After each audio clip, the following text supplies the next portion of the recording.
Glad we went out with a bang with you. Raider Nation, stand up. We'll see you in 2024.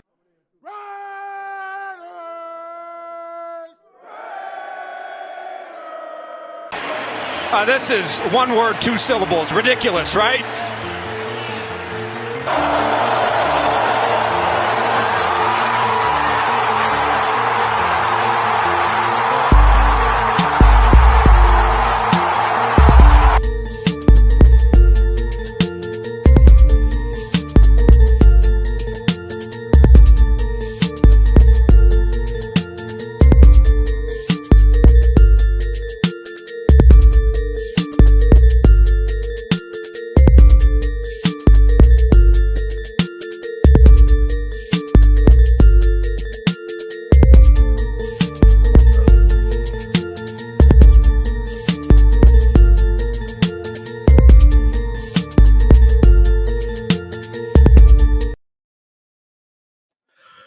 Raiders!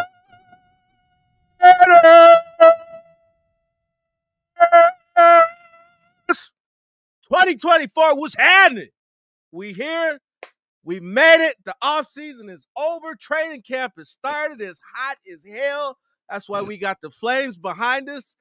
It's your boy, Phil Robinson. This is the Unfiltered Truth. We got Phil Jones, the incomparable, the immortal. What's happening?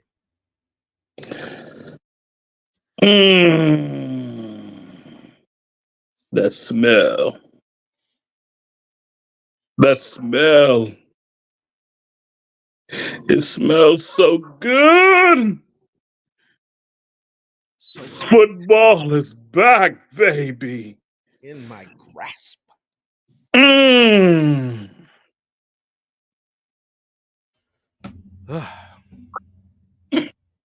How you doing, Robinson?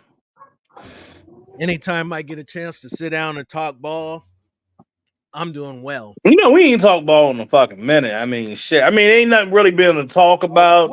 And you know, look, I'm gonna say this. Look, I know some people like, you guys haven't done a show in a minute. I'm like, look, there ain't nothing to talk about. I'm not gonna regurgitate bullshit.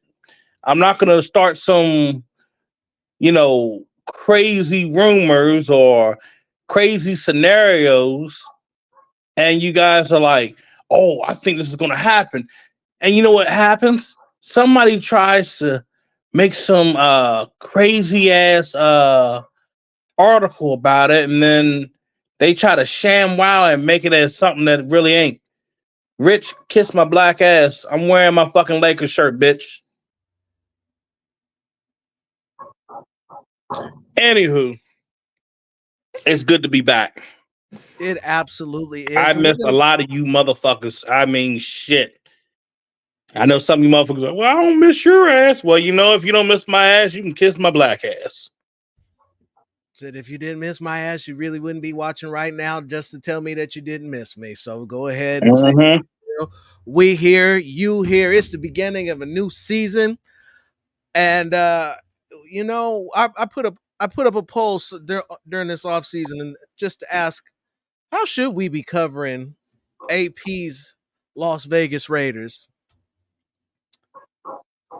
They're at training camp playing Hit 'em Up. They opened up training camp with California Love. Man. There's really only one way to do this. And that way to do this is the way that AP has been telling everybody to do, to talk your shit, walk your shit, say your motherfucking chest, and let that motherfucker rip. Let it be known. And so that's exactly what the fuck we gonna do. This season. We've been trying to stay nice. That's that real shit. We finna get real. Okay, we finna get real. I've been so sick of looking at Josh McDaniels and the way that he's strangled this team and how this team came to life with a real brother at the helm. And so I am an AP fan. You may not be an AP fan. That's okay. That's your prerogative. I am. And I've been waiting for an opportunity to feel like I had somebody to get behind, and I have it at this moment. Dilly. So, oh man. moving on. real quick before we get started, if you haven't already, please like, subscribe, and share it with a friend. If you share it with a friend, you can help us continue to get paid and reach a broader audience, help us hijack the YouTube algorithm, and just help us grow as we continue on this journey that we're going to call the season. But all that being said, thank you again. Glad you're here. Quarterback, the most important position on the field. We've got a nice I love you, you love me NFL QB room, and we're going to inspire each other to work harder, and we're going to compete against ourselves and see where the best man is from there. And that all sounds well and good, but I need a bad motherfucker underneath the center to go out there and slang that rock, dish that ball off to Brock Bowers, Jacoby Myers, who everyone continues to just to rave about Yeah. his season. Trey Tucker, who's that deep threat that we've been looking for, and of course Devontae Adams. They need to get the ball out to their receivers. And yes, Michael Gallup retired. And if you honestly, Hold on. Did we look? You said Jacoby Myers, right? yes, Okay. I'm about to say. I would not forget Don't, Jacoby Myers. don't forget him. No, not But him. That's the I two mean, but players. if you really look at it, if we're gonna be real here, you didn't even need a fucking Jacoby. I mean, you didn't. Excuse me. You didn't need fucking Michael Gallup. And I'm gonna tell you this: Michael Gallup from the year before, he wasn't himself. He came off an injury. When he finally got back into that Dallas lineup, he was struggling. He, at best, no, he's probably been downgraded to about a number 3. He's as good as a number 3 now. He's not that same guy that everybody saw back in the day. So, I mean, I'm gonna say this here. I'm kind of, best wishes. Hey, you're able to move around, you're able to walk, you have your health. You got to play some good seasons. You got paid. Hey, props to you. Wish you the best of luck. But I'm gonna say this shit right now. I'm actually glad with what we already have. And we actually added as well. Said what after practice they signed Keelan Doss back to the roster. Yeah, I saw that. And you can call me crazy or you can believe it because when I tell you guys this type of stuff, I'm right. Keelan Doss is a better receiver at this point of Michael Gallup's career. Taller, faster. Yeah. Better knees. That was another thing.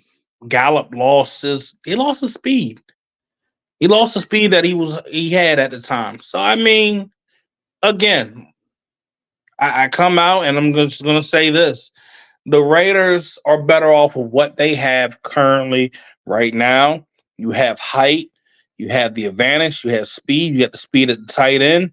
You have an elusive tight end that can also come back there, play fullback as well. So, I mean, again, the Raiders' offense is in a good situation. Now, yeah, you have Colton Miller. He's on the pup list, as well as Jackson Powers. They're both on there. And hopefully we'll have them back in the coming weeks. Shouldn't take that long. They just got to be able to get back on the normal feet and just get kind of moving, get accumulated again. Probably, I say Jackson Powers will probably be ready to go by that second week of preseason. And that's why I'm going to estimate that because I know I think he had some surgery done. So it's going to happen, especially big boys. You want to get that shit handled now.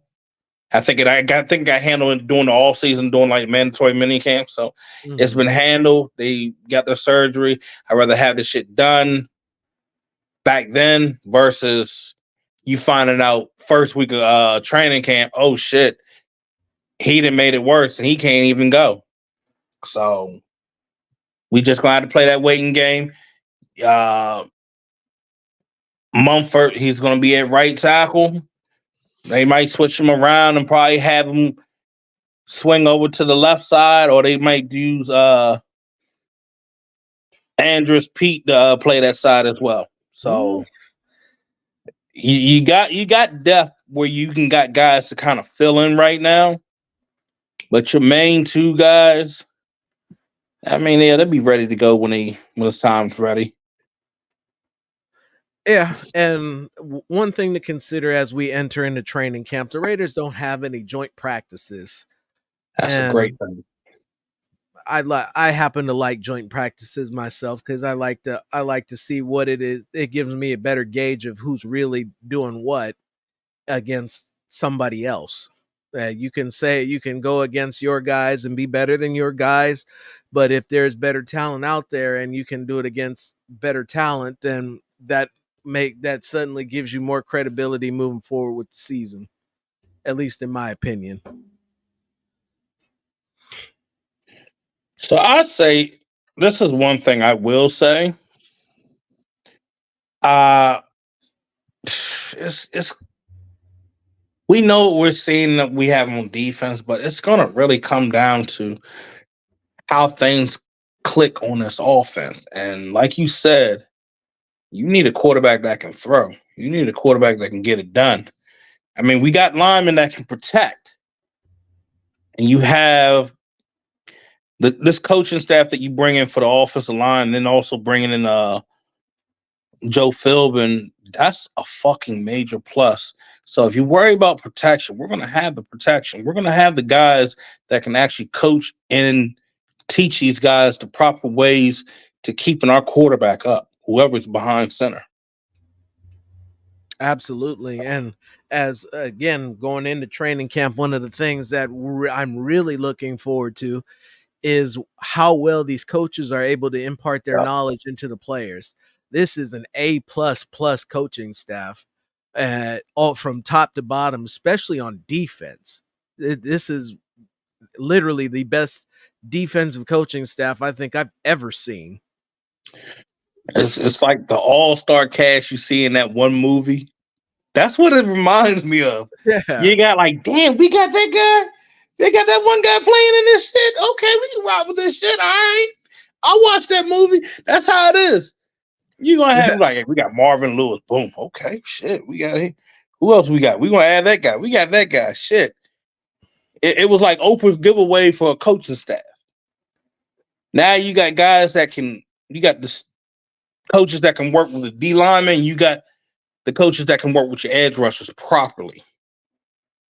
And that is something that you need, where everybody's not like, whoa, well, who am I going to be working with here? Who's going to be working with that guy and that guy?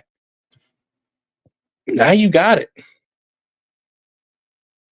There's a coach for every position.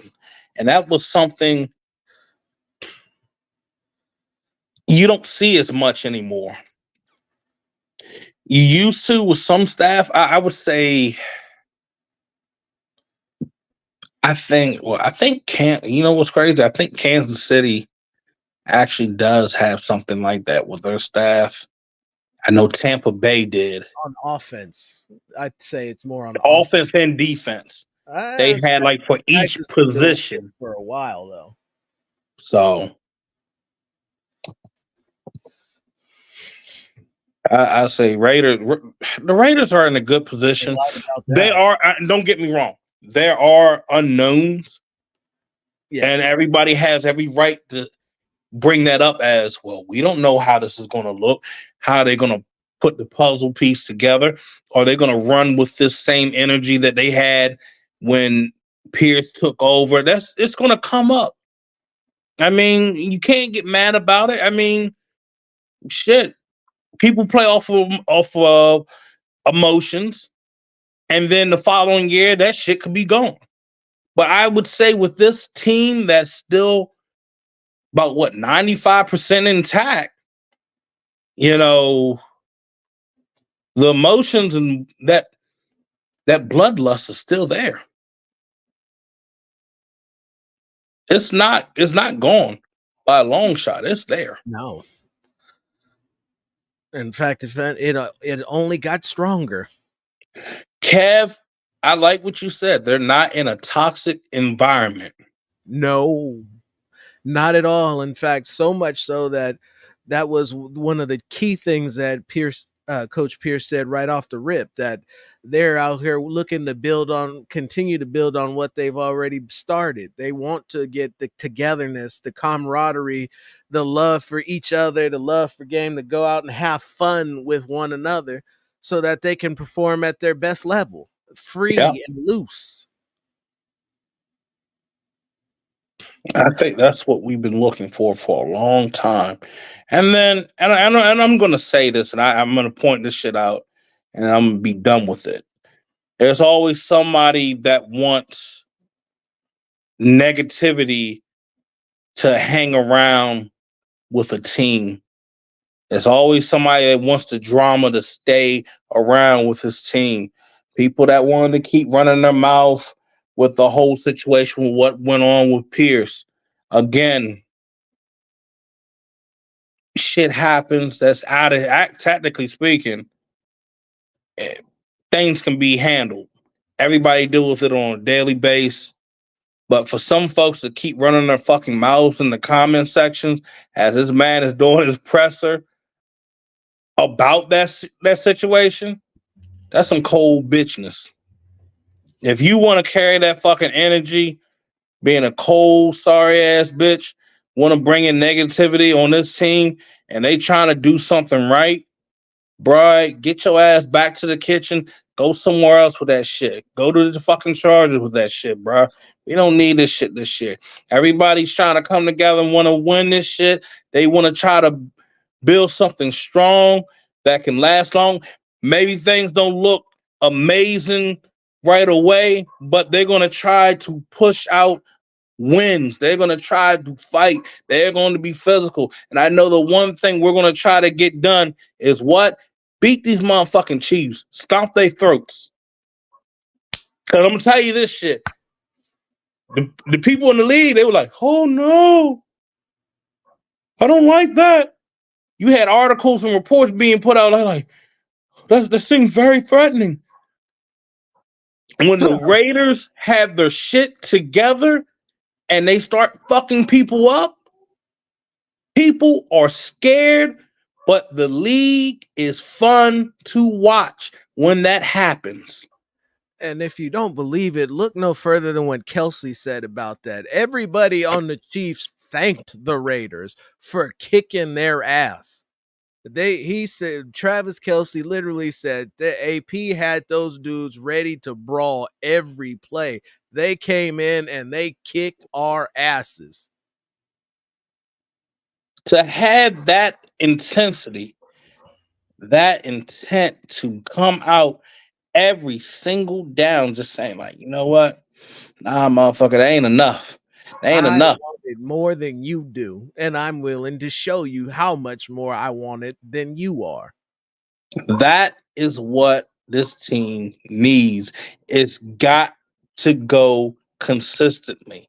And even on the offense, your linemen, hey, y'all need to be pushing, be driving these fools. I'm going to tell you this, and I know some of you guys have probably already seen it as well. That man, what's his name? What's that boy name? He turned into John Coffey of the Green Mile. You talking about Tyree? Nah. I'm talking about that running back that be riding with his horses. Oh, you talking about Zeus.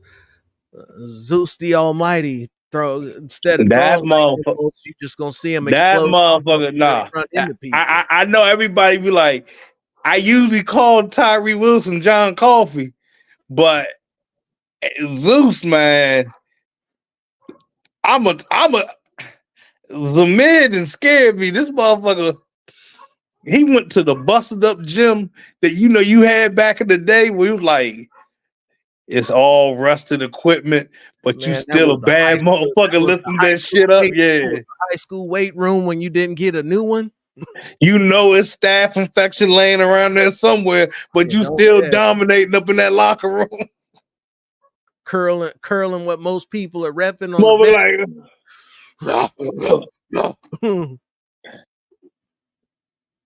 Shit. And he Yeah, damn and I'm sure also better, Dre. He as big as man. his ass is, he damn sure better. Give me 4.4 speed, 4.4 flat with 230. Big as his ass is, look, as long as he don't get no And concussion. he was slim last year, but now this motherfucker big. Like I'm gonna kill you, boss. We got I'm gonna some run big you over. we got some big backs this year. I'm gonna be real, bro. I do not. I don't even.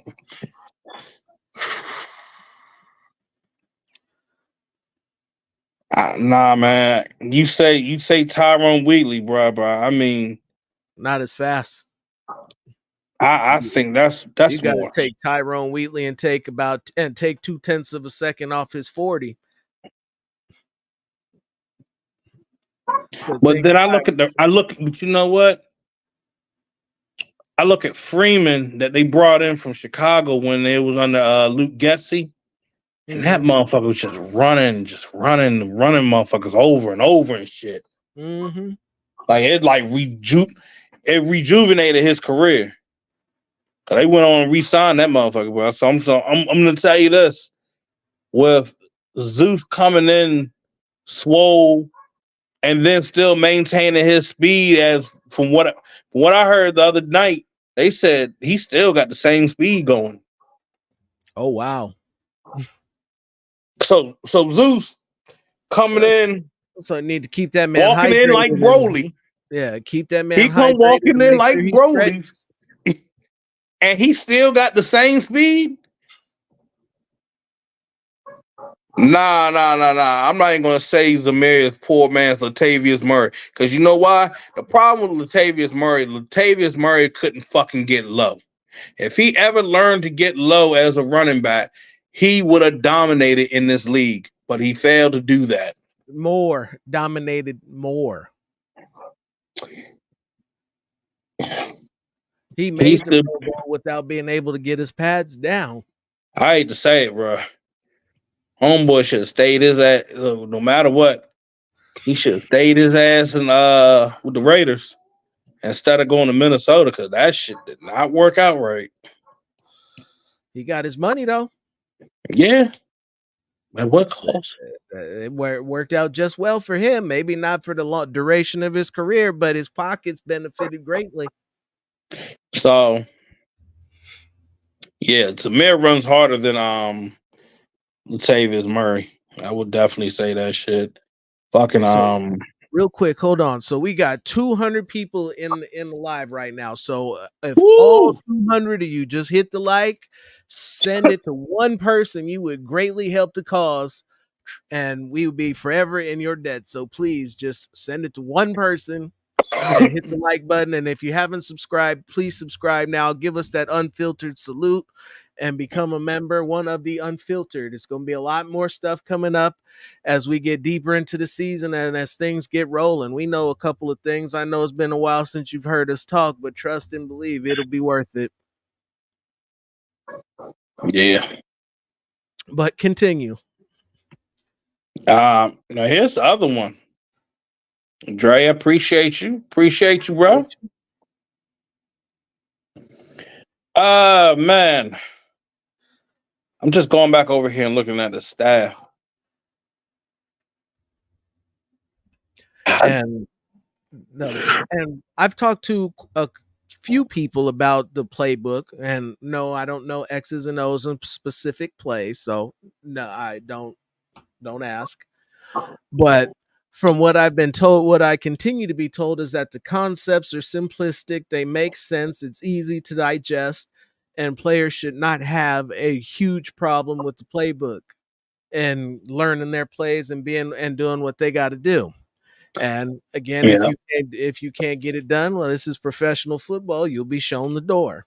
Well, I think and this is real. That's really going to be great for this receiving core, the tight ends, the running backs with blocking and protection and whatnot, and really the offensive line. It's going to be a lot easier for them because you know why?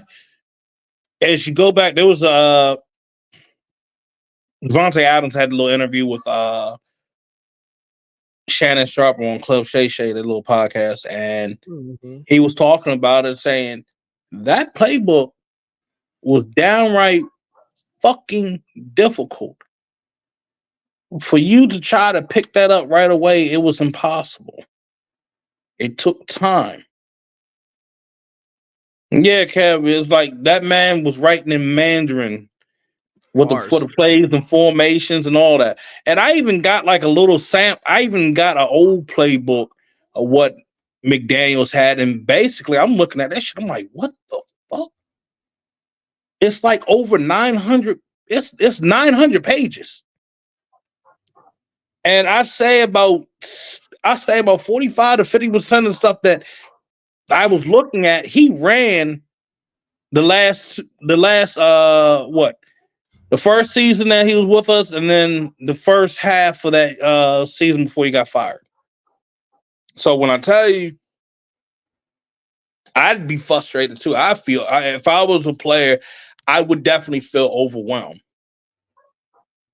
And I don't want it's in the past. I don't want to keep dwelling on past shit because one, he's gone, and we need to move forward and focus on what we have right here.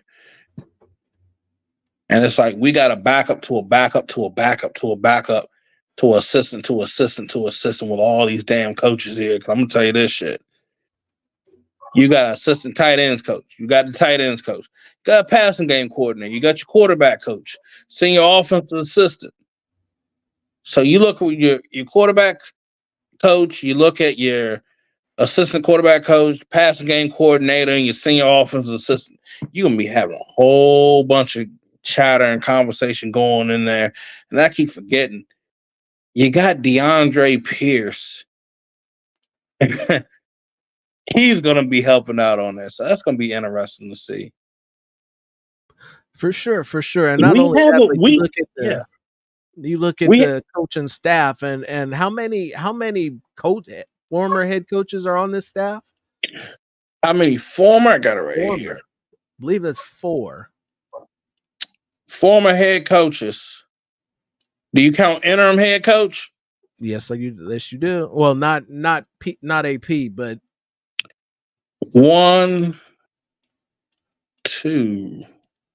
Philbin, Coughlin, Lewis, Edgar Bennett, Patrick Graham. When was Edgar Bennett a head coach? No, he was an interim. You know what? Was he? Yeah, he had to step in as interim. That's right.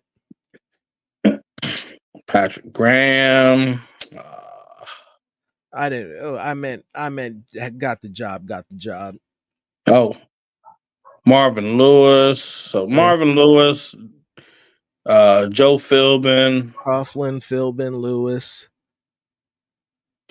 No, I was saying, yeah, Dre. I was saying like, yeah, it was like interim head coach. That's what I was saying with that. I was adding that in as well. Wasn't Carnell Williams? No. Over at Auburn. Yeah, he was actually. Yeah, he did take over as or he might have head coach. Was it head coach or coordinator? I think it might have been a coordinator. Coordinator. Let me see.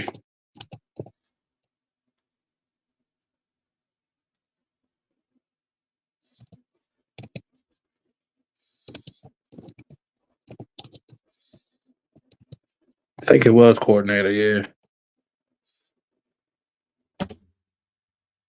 Yeah, he was the interim. He came in. He was interim head coach, and then associate head coach, and he was the running back coach for Auburn. Okay. Yeah. But he's had, again, I'm not going to knock it. It's you had a sense of some sort of experience, so you had to take over a leadership role. And I'm not going to knock it. Like, if you took over, you had it, even if it was like interim. Hey, I got to give you your props. Ain't nobody suiting up Cadillac Williams with them damn knees. No, at 42, he knows he ain't got nothing left in them. Them knees was screaming. They be like, ah. No. So they probably look at his jersey and be like, bro, you know you tripping, right? This ain't the longest yard. Shit. Yeah. That man would probably fall down and collapse as soon as he got to his locker. Hey, speaking of old running backs, you know, we in them 40s, so you know, they about the same age. So it was Big Ten's was it Big Ten Day? Yeah. Yes. We had the pressers going on, and I'm just gonna say, man, this shit was a first. This is a first for someone becoming a head coach of a major organization, of a major college program that was also ranked.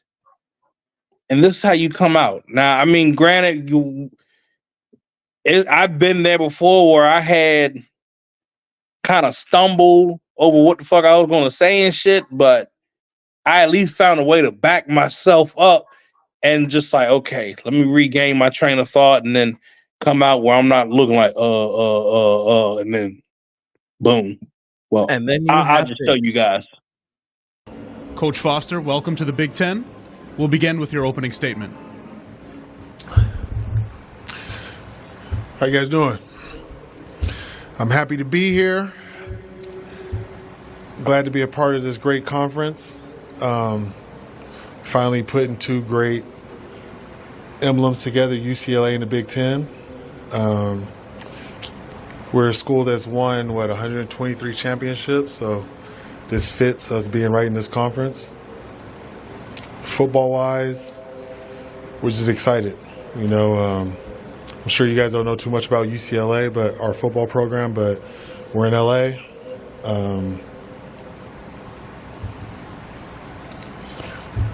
It's us and USC. We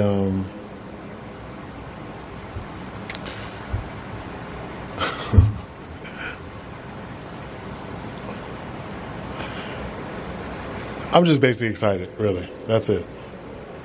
Any questions? In a second.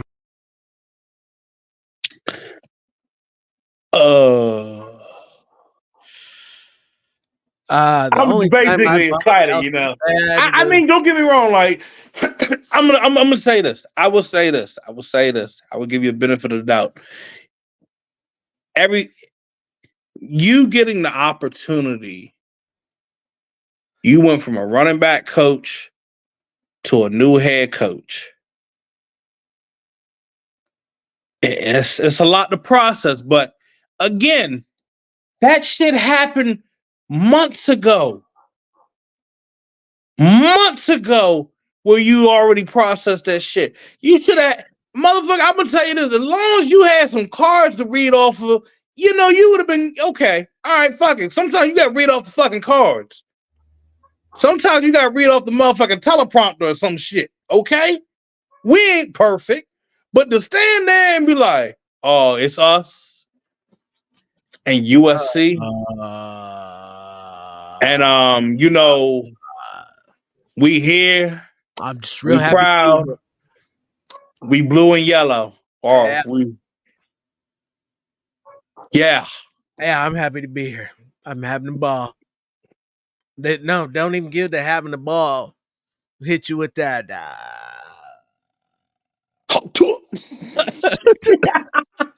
Just said, my goodness, man. Listen, the only time I bombed that bad was probably when I got stumped on Lucky Break. I went 30 seconds strong and had to go 60 and was just after that first little volley I had was just.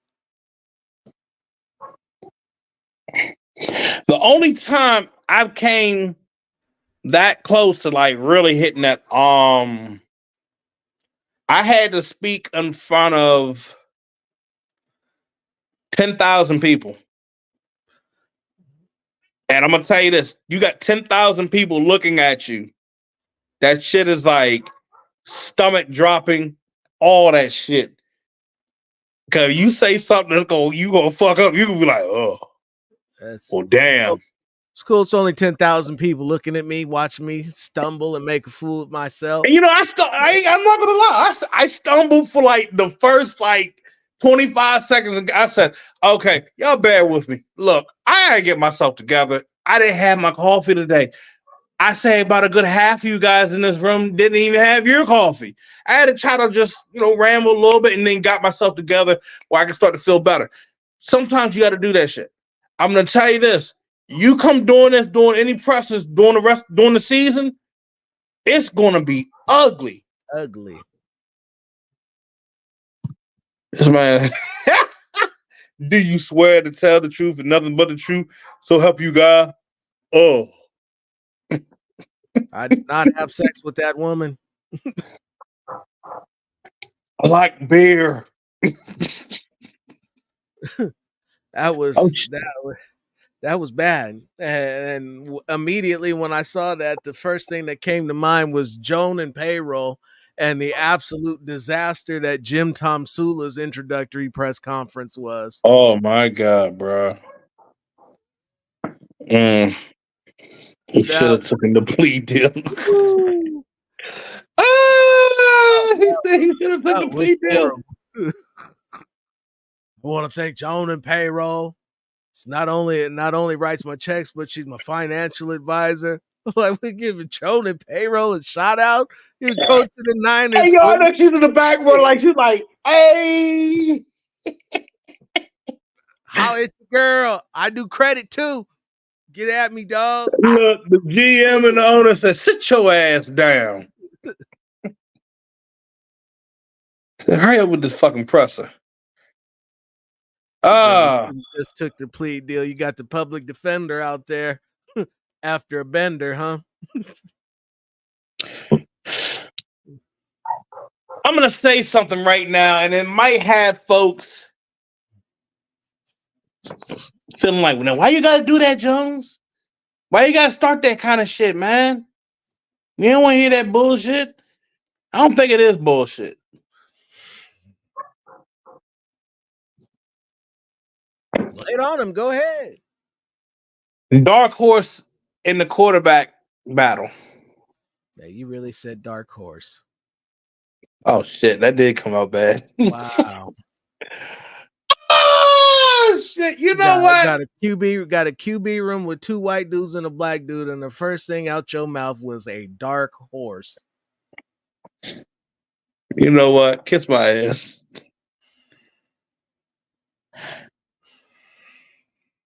Anthony Brown. Now, I know a lot of people we're all been talking about Aiden O'Connell and, we've been talking about Gardner Minshew. But why are we not looking at him not possibly having an opportunity in this battle? And you're looking at a guy that I go back to where he was at Boston College for those couple years. He did pretty good. He got hurt, but then made a transfer over to Oregon. He did his shit, and then he had the eligibility, and he looked pretty solid.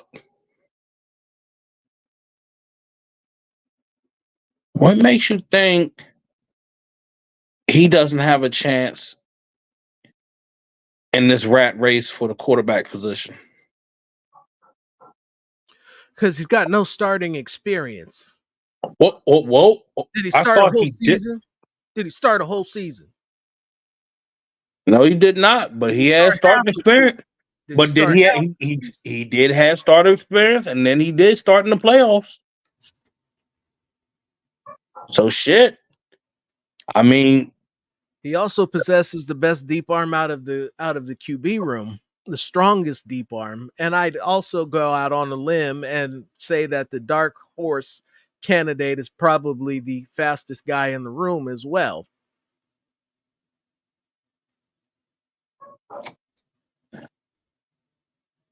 I'm just saying,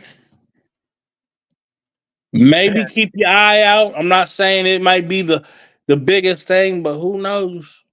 We've seen shit over the years with this team where it's like, damn, we thought it was that guy or that guy, but it ended up being this guy right here. I'm just saying. Just saying. In other words, expect the unexpected, okay? I know we've been talking about Aiden and we're talking about Gardner. And, you know, you've been hearing Devontae, you know, he give his support for Aiden and whatnot, and a couple other players doing the same. But if you got a guy that's throwing a deep ball and it's on point and it's getting to those wide receivers, motherfucker, that fucking conversation changes. And yes, he definitely can run the RPO too. He did it at both colleges and he can sell it well. You can't have no slow quarterback trying to do the RPO. Gardner Minshew. Tough as he is, you hit him a couple times and you're definitely gonna alter his game. Alter it. Shit. He might not be standing up for it. I was trying to be nicer than that. Now you know I ain't gonna be nice. I'm just saying. Filter truth. Say it with your chest, motherfucker. I said what I said, motherfucker. Shit. But I'm just saying, don't count him out, okay? Little ass boy, yeah, he is. Yeah. Yeah. Little ass boy. Golly. Boy. I'm like, I'm sorry, you gotta fight that man after that. Don't care how big Max is. You got to square up in some capacity for calling you little ass boy like that. I'm just on big ass boy. Hey, look, I'm just on the fact, bro. Like, this fucking team is going to be nasty this year. Physicality, ill intent, violence, and pain. Man. And the most beautiful thing that probably has been overlooked by just about everybody, because while everybody wants to see what the Raiders are doing, nobody being able to see what the Raiders is doing offers them the unique opportunity to fine-tune all of their creative ideas and work on things that nobody gets to see, show nobody anything, so that when week 1 is ready to roll, it's a surprise for the Chargers.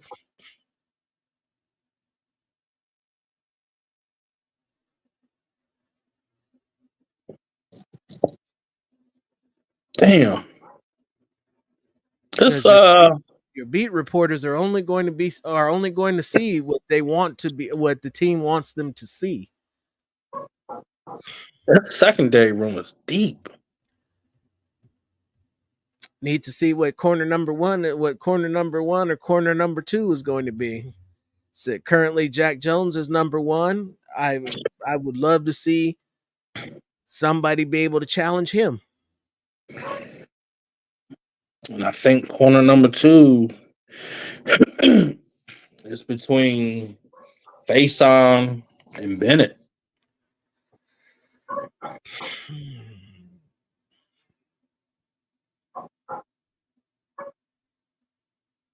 Because Hobbs, yeah, keep him in that slot. Mm-hmm.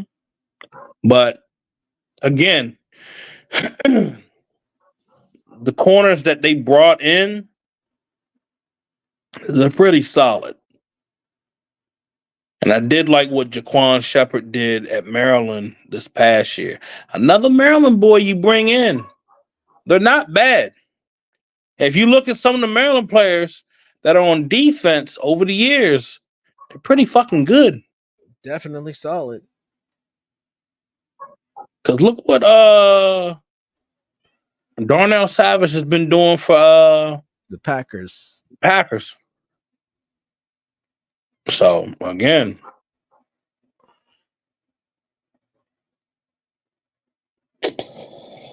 and you said the safeties? The safeties are fine. I think we're solid with that.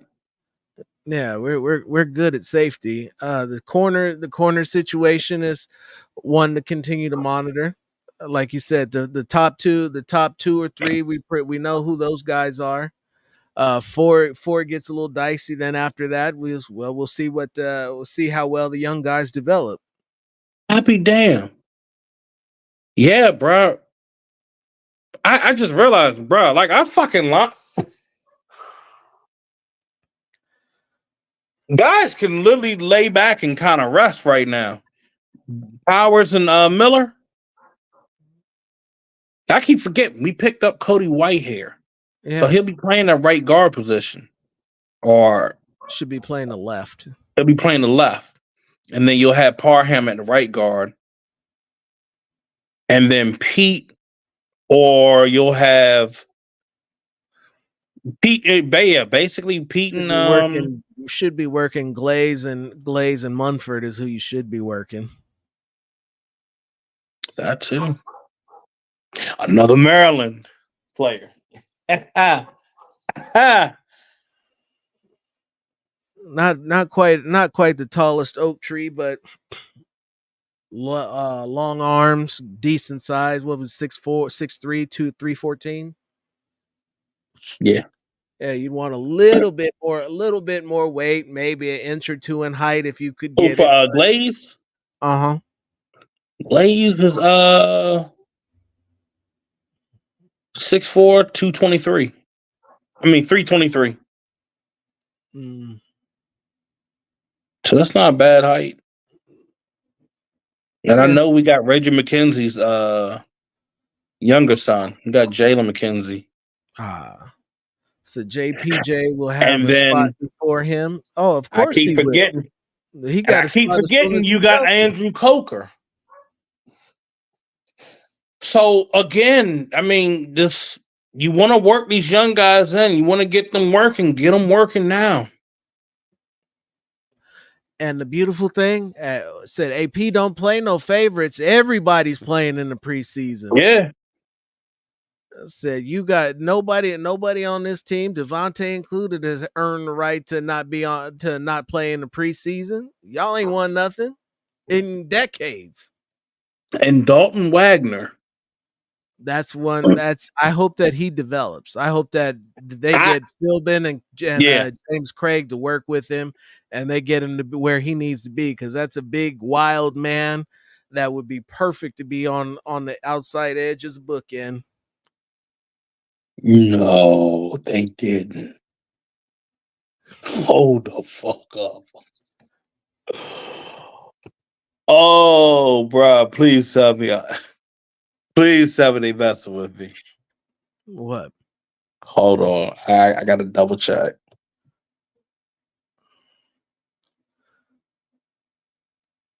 But as we continue to progress, the line is going to be solid. I'm not worried about the line at all. It should be an old ass Alec Brock last season, and last season's line wasn't even bad. They were a middle of the pack line toward trending upwards at the end of the season when they were giving Zamir the rock instead of Josh Jacobs.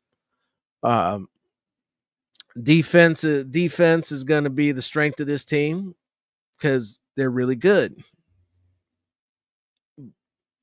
But we've gone 50 minutes while he's looking at this. Why don't you guys bring up something that you want to talk about? JPJ will win the left guard job. Parham the right. Thayer should win the right tackle spot. Colton should win the left tackle spot. If Colt Miller is healthy, he's playing left tackle. That's the end of it. That's without a get. End of it. Yeah. That is ultimately EG. That's the line that I expect to be out there as well.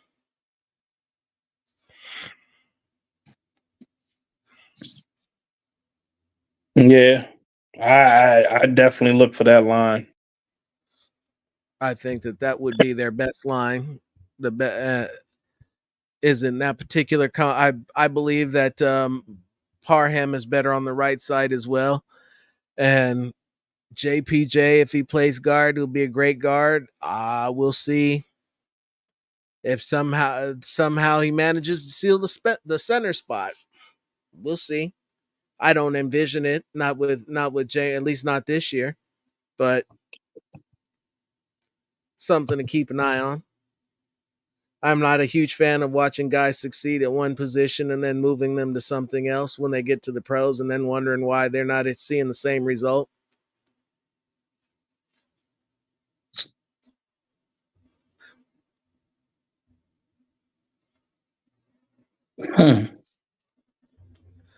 Samir White, Brock Bowers, Michael Mayer, Trey Tucker, Devontae Jacoby will cook if the O-line is solid. I mean, everybody's going to cook if the O-line is solid. It don't really matter who's back there. If you can block somebody behind, we'll be able to run. I mean, overall, it basically goes like on your defense as well as your offense. It starts in the trenches.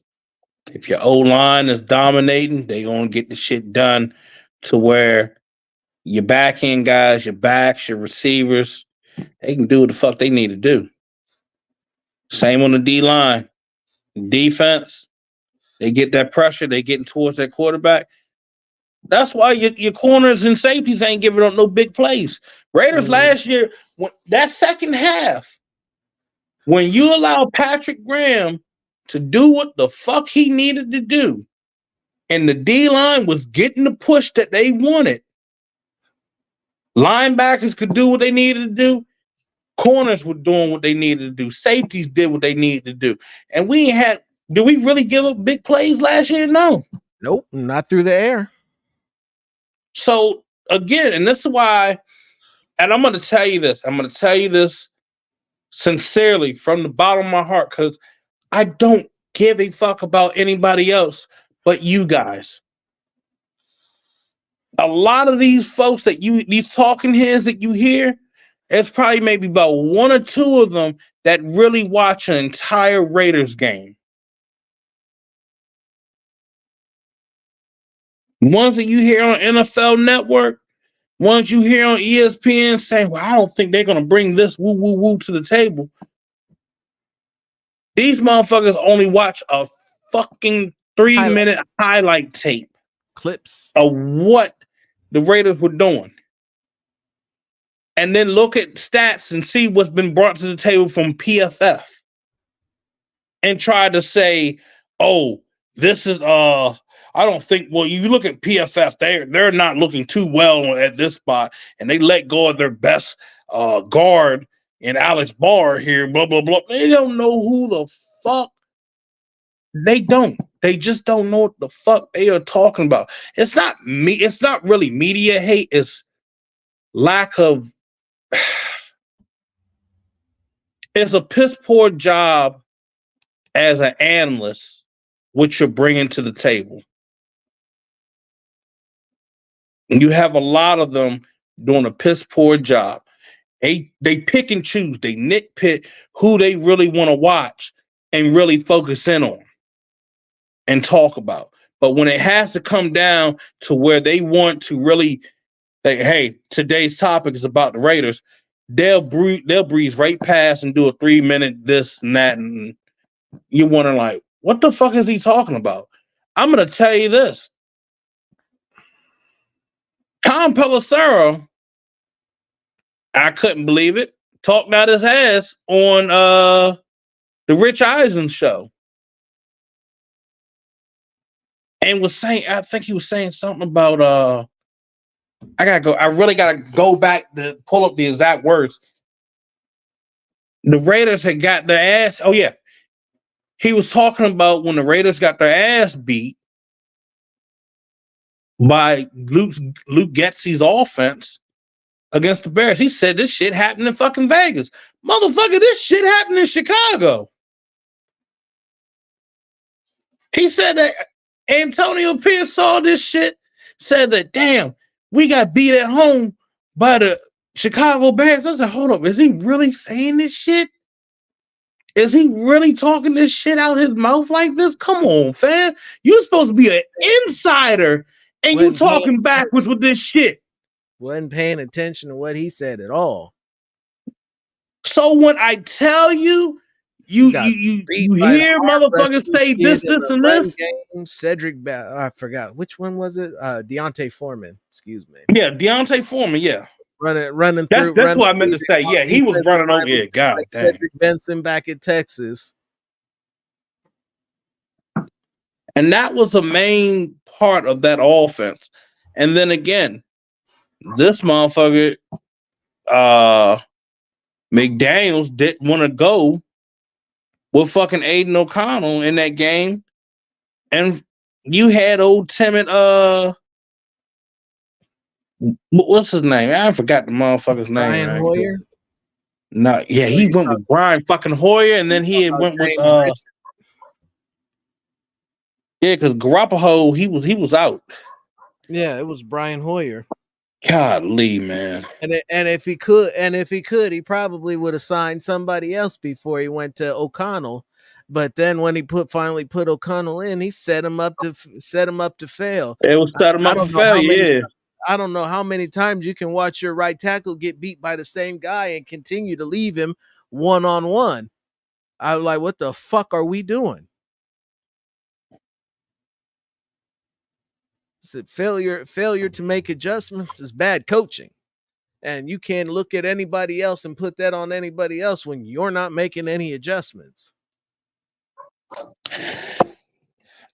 The other thing I wanted to say, I'm looking at the list of receivers that we have here.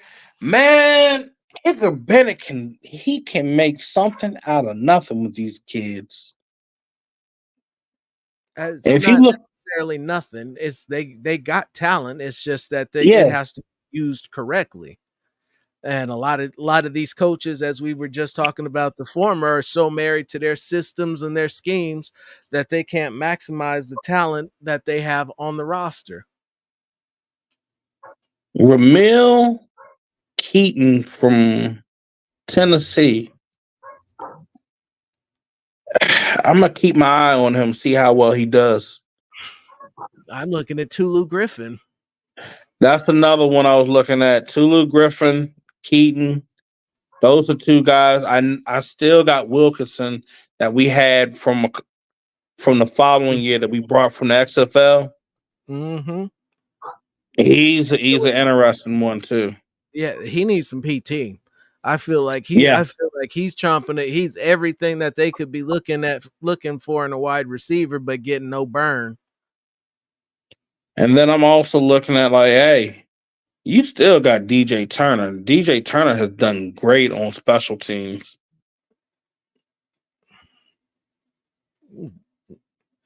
But again, if you really look at it, Raiders gained a lot of pieces within the draft and free agency quietly. And then you had guys that were on the roster that was probably on the IR. Like, you still look at a guy like Sincere McCormick, see what he can bring to the table as well. And then you have Dylan Lobby. That's a receiving back, your punt returner, your kickoff returner. You could, damn. Options. Plenty of options. We haven't had that in a long time.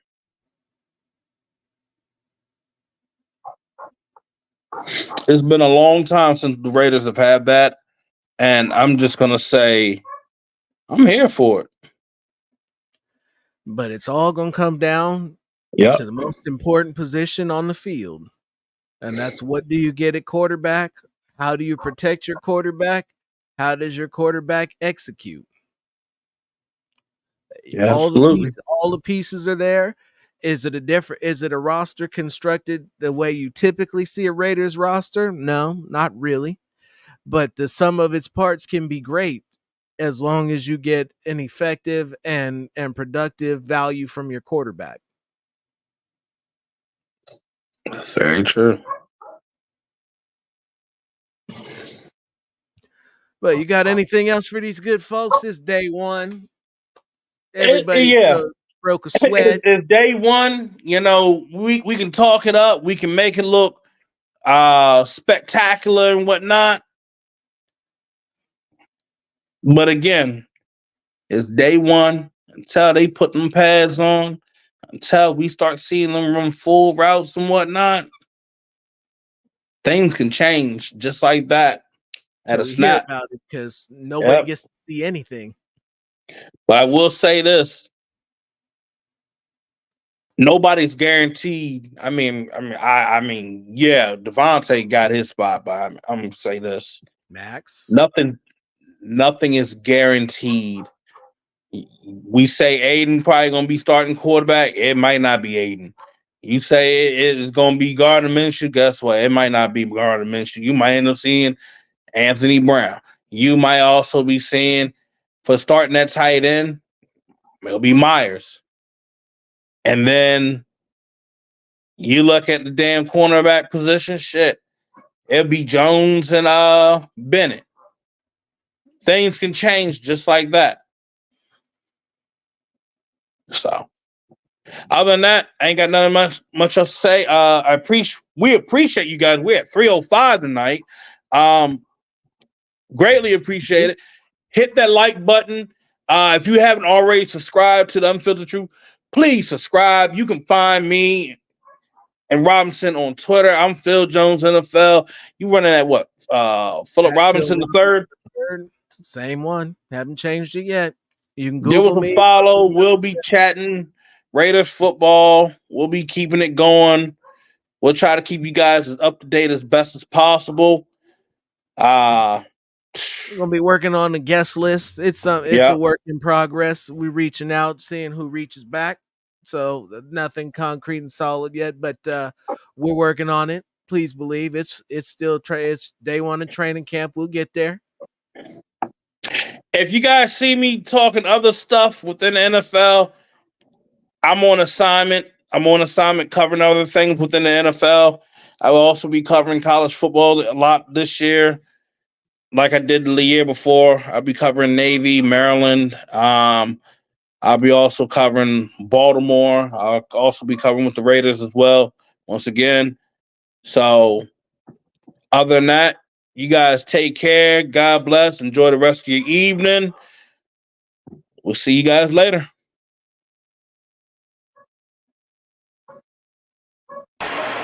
This is one word, two syllables. Ridiculous, right?